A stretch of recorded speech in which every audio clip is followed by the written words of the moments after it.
Pompeo and Bolton fully support Germany for banning Iran regime's Mahan airliner. John Bolton in his message stated, "We fully support the action today by Germany to counter Iranian-sponsored terrorism in Europe by banning Mahan air flights.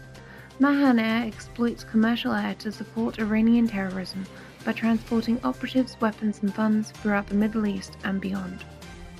Mike Pompeo also said, "The US welcomes Germany's decision to deny landing rights to Iran's Mahan Air. The airline transports weapons and fighters across the Middle East, supporting the Iranian regime's destructive ambitions across the region. We encourage all our allies to follow suit." On Monday, more than 5 protest gatherings were held in Iran. More than 5 protests were organized in Iran on January 21st. First up, the workers of the National Power Distribution Company in Tehran and the municipality workers in Lowshan. Next, the investors of the Caspian financial institution and the customers of its branch in Mashhad and Badr Toos institution have held separate protests requesting their demands.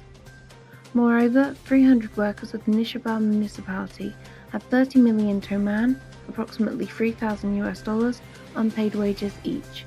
They were protesting multiple times in January. Members of persecuted Baha'i faith arrested and deprived of education. Iranian intelligence agents on January 20th arrested Baha'i woman Atuza Ahmad Ai in her home in Tehran. The intelligence ministry agents raided her home and took away her books, computer, and other personal items. 2 Baha'i women, Kimia Mustafavi and Kiana Rezvani, were also arrested in Toman last week on January 19th by the state security forces. No information is available on their fate or whereabouts. Iran fails to find any buyers for crude offered on exchange.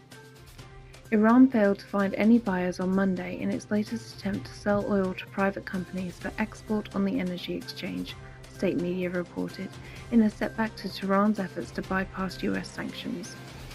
Crude oil trade is state-controlled in Iran, but to try and work around US sanctions, the government last year started to sell crude to private buyers through the exchange. However, there were no buyers on Monday for the 1 million barrels the national Iranian oil company offered on the exchange at a starting price of $52 a barrel.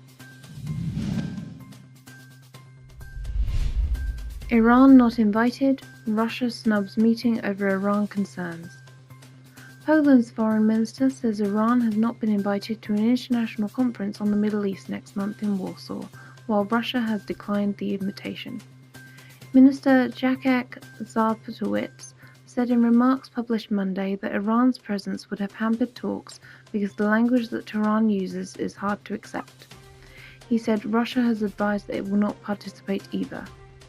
Zarpatowicz insisted the conference could help solve the impasse over the international agreement on curbing Iran's nuclear ambitions.